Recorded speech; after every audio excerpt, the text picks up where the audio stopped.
The way you fight determines whether you feel closer together afterwards or you feel further apart, if you feel disconnected. And without that intentional guide and structure, your arguments are going to spiral into blame, defensiveness, stonewalling, leaving, okay? But when you set those ground rules, conflict becomes an opportunity to build trust, build connection, build intimacy, build foundation for your marriage. Welcome to the Marriage and Motherhood Podcast. I'm your host, Michelle Perda. As a marriage coach who's married with 3 kids, I know how much parenthood could change a marriage. If flirting, laughing, and having fun together feels like a thing of the past, then I'm here to teach you that marriage doesn't have to feel so hard with your parents, and your marriage can thrive even when you're in the season of raising kids. Whether you're in a good place in your marriage and you just want to continue growing together, or you're wondering if you even like your spouse anymore, this podcast has something for you. Join me here each week as we dive into what it takes to help your marriage grow, and maybe even do a 180. You'll learn ways to handle conflict better, bring that spark back into your relationship, as well as learn how to improve other areas of your life from my lovely guest experts. Are you ready for the next stage of your life in marriage? Let's dive in. Hello. Welcome back to another episode of the Marriage and Motherhood Podcast. So on this podcast, we talk a lot about different skills to create a strong foundation so your marriage can continue to flourish as you're raising kids, as life has become significantly, exponentially more challenging with becoming parents, right? The time, the energy just isn't there. And you have so much more responsibility now that things in your relationship can start to feel more challenging. It becomes more obvious that certain skills are missing to help you navigate these stressful times that come with being co-parents, that come with being roommates. And so what I want to dive into today is about the communication aspect of your marriage. Communication permeates all areas of your life. And in your marriage, in any relationship that you deeply value, communication has a lot of areas that can go wrong with the words we use, our approach, our tone, our volume, how we handle things, how we react. So when there is so much at stake, right, the livelihood of your marriage, the satisfaction of how you feel with your partner, to the vibe of the home. Like when you guys are fighting, there's tension and everybody can feel it, even if you're like priding yourself on not ever fighting in front of your kids, which I will be recording an episode about that soon. So stay tuned for that. But when there's so much that can go wrong, when we have conflict, we need to have boundaries in order to have consistent, healthy conflict, okay? Because conflict, it's going to happen, right? There's a reason why I have a saying, if you haven't heard me say this before, conflict is inevitable, but arguing is optional, okay? I want you to let that sink in. Conflict is inevitable, but arguing is optional. Now, what does that mean? Because a lot of us can grow up witnessing conflict being the same as arguing, and it's not, okay? There are couples out there, myself included, my clients included, that are navigating conflict without arguing, okay?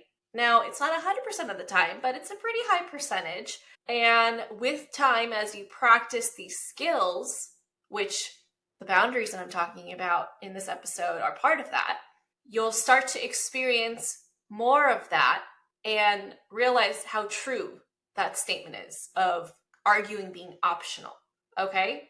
Conflict in itself is just you two disagreeing. That's it. Arguing is a choice that we choose on how we handle the conflict, how we choose to respond and react. Are we going to escalate the conversation and let it get out of hand, let our emotions just kind of take over? Or are we going to sit and process and keep it a conversation, okay? These are choices that we are making. Now, until you build that awareness around that choice, you are probably doing it unconsciously because you're handling conflict the way you've dealt with it for your entire life, which is likely influenced by how you saw your parents handle conflict, how you saw other family members handle conflict, right? Your environment growing up has a huge part in what you think communication is supposed to be like. And I'm here to widen your horizons and say, hey, it doesn't have to be that way. Okay? You might have seen it happen one way, and I'm telling you that conflict can continue being a conversation between two adults talking about how they disagree, coming together to resolve it as a team, and coming out of it closer. Okay? I view conflict as an opportunity to grow closer together. So conflict isn't a waste of time. It's an opportunity to learn more about yourself. What are you triggered by? How do you feel? What is it that you want? What is it that you don't want? And also to learn more about your partner and how you two communicate together and what type of pattern you want to create to replace that pattern if you are currently communicating in an unhealthy / toxic way. Okay? So much like with bowling, if you are not a highly skilled bowler where you've got that spin down, you're getting strikes all the time, you're even getting those turkeys, when you're throwing the ball, you're not so tactful at first, right? You don't understand how to position your hand, how to release the ball, maybe even how to aim. And so what's going to happen? You're going to get gutter balls. You're going to be successful sometimes, but it's going to be by chance. It's not because you did it on purpose, right? And so what do we do with our kids? And shamelessly for some adults, we put on the bumpers. And so with communication, we need those bumpers. Otherwise, we have no idea what the hell's going to go on with the conversation. It can start off calm. You can go in with the best of intentions. Like, yeah, I'm going to have a calm conversation. We're just going to talk about this like two mature, loving adults. And next thing you know, you're screaming at the top of your lungs. Maybe you're slamming cabinet doors, leaving the house, name calling, whatever. And you're like, how did we get here? I don't know. It happened so fast. I just don't understand what happened. Okay. So with that said, we're going to talk about how to set ground rules for healthy conflict because it's important to know how to handle conflict because it's going to happen, right? Like I said, it's inevitable. But we have to know, how do we fight fair? What does fighting fair look like? Okay? Because we're not going to stick our head in the sand and be like, well, everything is going to be all good because we love each other. Life has shown you that there's plenty of stuff to disagree about, right? From how to raise your kids, what to feed your kids, when it's okay to have sweets, what time they should go to bed, things with in-laws. There's a lot of different things that we can disagree on that can escalate into arguments, okay?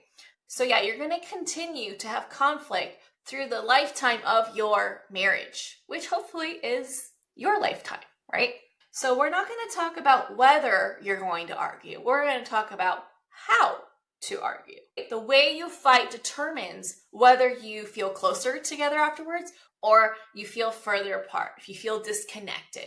And without that intentional guide and structure, your arguments are going to spiral into blame, defensiveness, stonewalling, leaving, okay? But when you set those ground rules together, conflict becomes an opportunity to build trust, build connection, build intimacy, build foundation for your marriage, okay?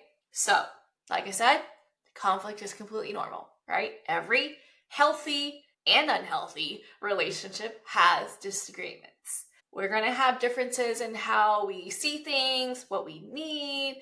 We have different tolerance for stress. That's just a part of life, okay? And it's not harmful to have conflict, but we have to be very intentional about how we fight, okay? Because if we're going to fight nasty and not have guidelines and not have those boundaries, then that's what causes emotional damage. It's what causes disconnect, like the name calling, bringing up the past, judging, criticizing, shutting down, right? Ground rules create a safe environment, okay? This is what allows us to feel good about sharing raw, vulnerable things about ourselves. And also in doing that, that creates real intimacy in your relationship, emotional intimacy, deep connection, which will spill into and have a massive positive ripple effect with your marriage and your family life, okay?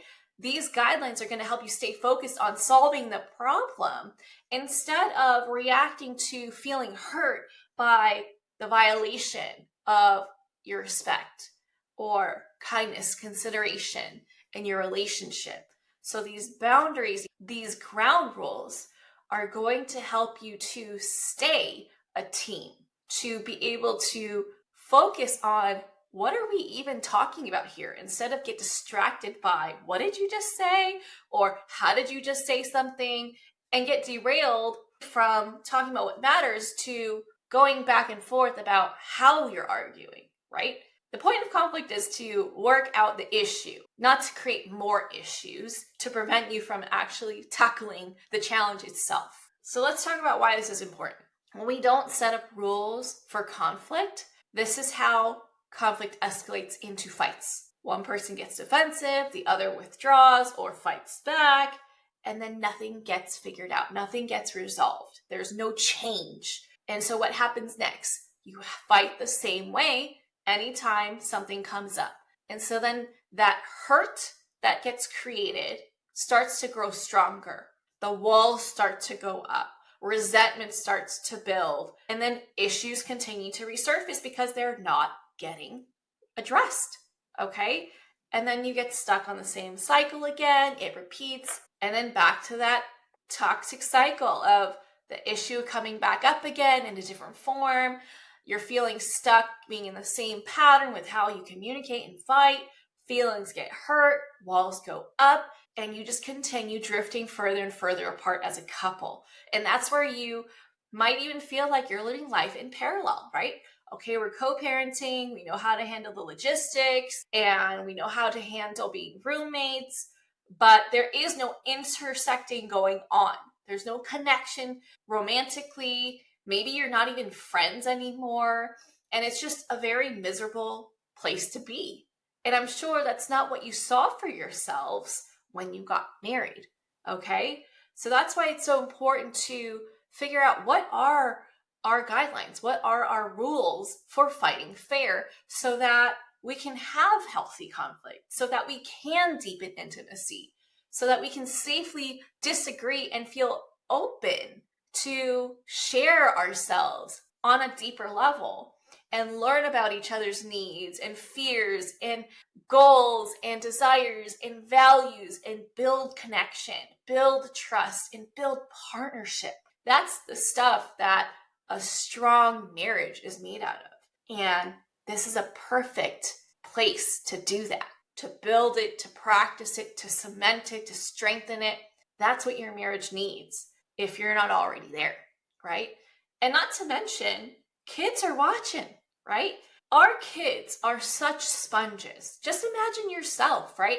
If you look at how you fight and you rewind back time and go back to when you were a kid and think about how your parents fought, you likely fight like one of your parents, or you fight like a combination of how they fought, right? You're like a hybrid of the two of them. How do you want your kids to fight when they're in a relationship moving forward? I know some of you might have young kids and you're like, I'm not even thinking about that. And I'm asking you, think about it. How do you want your kids to fight? Because they're watching, they're taking mental notes, and it's becoming their model of how relationships work. So yeah, you've got to do the work, if not for you, for them, okay? You want to model fair fighting. You want to model healthy conflict resolution so you can teach them how to communicate and problem solve respectfully and as partners. Because I know we all want our kids to have healthy relationships, and it starts with what they see and feel at home. Okay? Now, how do we do this? Ground rules are not about control. Okay? It's about love and respect. It's about care and consideration. It's about telling ourselves and our partners through action that our relationship is more important than this argument. My end goal for this conflict is to grow closer. My end goal for this conflict is to be partners, okay? This is a partnership exercise. Can we come out of this together? Can we win this race hand in hand, feeling stronger than ever? Okay, this is a team building experience, should you choose it to be that.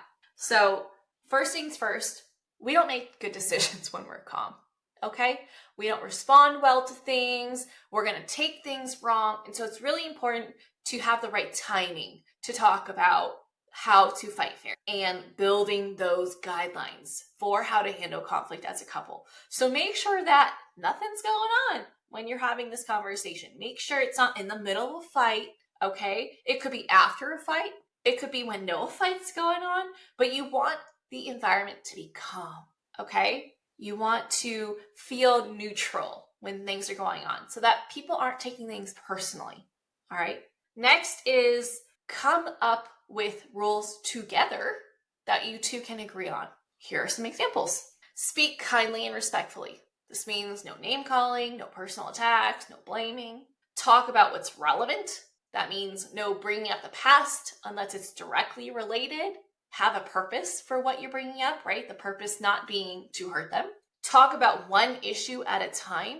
I know sometimes in conflict, it could have a lot of things that are coming up for you, a lot of triggers, but just pick the hardest hitting one and tackle that first before you talk about something else. Otherwise, it muddies the water, it lessens the impact, and you could end up with a bunch of open issues and resolve nothing at all. Okay, so just focus on one thing at a time. If things get heated, pause. Okay, this doesn't mean you're giving up on your relationship. This doesn't mean that you don't care, that you're walking away. This means that you are making space for regulating your emotions, okay? Making sure that you are bringing your most loving, respectful version of yourself into the conversation. Because when we're not regulated, that's when we're coming from a place of high reactivity, where maybe we're defensive, or maybe we're judgmental or critical. Maybe we're not the best listeners, right? And we start to fight back. So giving yourself permission to pause, to take a break, to call time out and say, let's reconvene when we're both feeling calmer, okay? Another is keeping it conversational. What would you need to want to continue being in a conversation, even when it's about something tough to talk about? I'm sure that yelling is not going to be one of those things, right? So making sure that you are speaking in a calm way. I mean, you could still be emotional and still remain calm without the yelling, without the name calling, without all of that, right?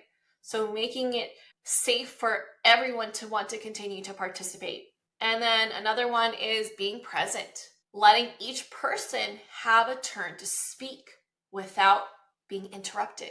Now, this could be very difficult for some people. This was very difficult for me before and can still be when I'm really tired or when I'm feeling some type of way, like stronger than times. But it's really important for everyone to feel like they're being heard. They're not being trampled over, steamrolled. And this isn't just interrupting with your words either. This means also watching your body language, like the eye rolling. Sometimes our body language could be really loud. Okay, so those are just examples of what rules you can set just to give you an idea and some inspiration. Feel free to make it your own, okay? How you and your partner communicate are unique to you. So Think about, how do you want communication to be like going forward? What are some things that are really triggering for you that make you not want to be a part of the conversation? Those are things that you're going to want to think of what you'd like to replace it with. What would be more acceptable ways of conducting the conversation?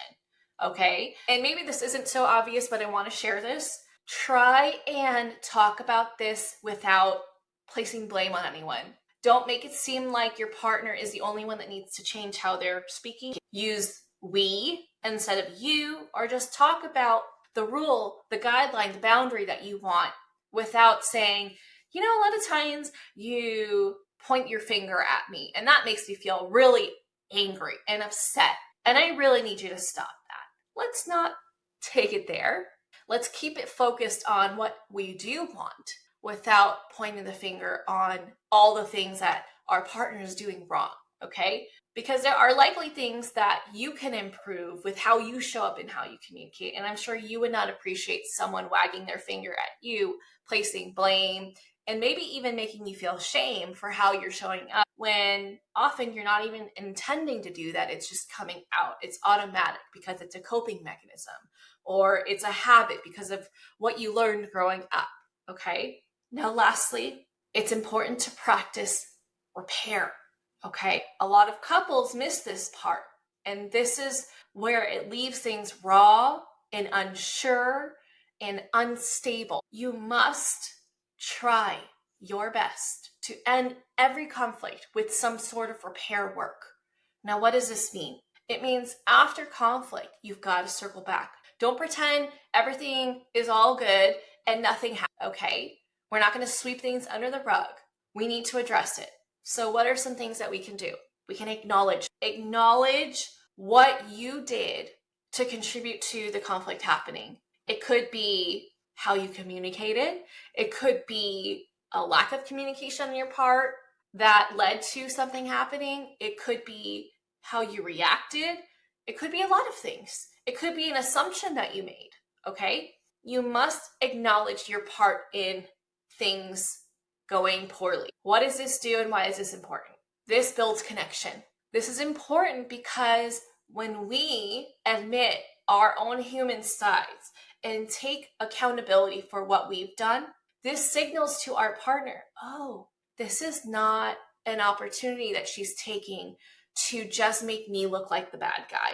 This is her trying to get closer to me, to build our relationship, because she's saying, hey, I'm sorry for doing this. And what does this do? This lowers your partner's walls and makes them feel safer to then share about and reflect on what they've done and take accountability for that, okay? They no longer have to feel defensive, like they have to show up with armor to have a conversation with you. Another thing is debriefing. This is huge, okay? Debriefing is important because this is how you're going to grow. You're going to talk about what worked, about how you handled the conversation so you know what to repeat going forward. And you're going to talk about what didn't work, right? You're going to talk about what you noticed triggered you, like maybe a word choice, body language, how something was brought up, like an approach. And you're going to talk about, when you're calm, what you want to try changing next time, okay? This solidifies a plan moving forward so that you can improve how you fight every chance you get. So you're going to fight better and better and better. So that way your communication evolves with the times. And that's how your marriage gets stronger, right? You're striving not for perfection here. You're striving for continuous improvement, okay? You're striving to use this as an opportunity to be a team and to grow together. And this is how you're going to do this, through debriefing, okay? You're going to talk about what worked, what didn't work, and what you're going to do going forward. And both of you are going to have an action item to remember the next time you have something like that come up again, okay? This is what's going to help your conflict be shorter, less intense, and more productive, okay? And then lastly, reconnect, okay? You don't want to just feel like you're constantly fixing your relationship. You also want to feel like you're a couple, right? You're not just mom and dad, or you're not just roommates. You're also a couple. You're also friends. And so this could mean hugging, touching in some kind of way, doing a shared activity, laughing, high-fiving each other. Just close the loop, okay? You want to button things up and come back together as a couple.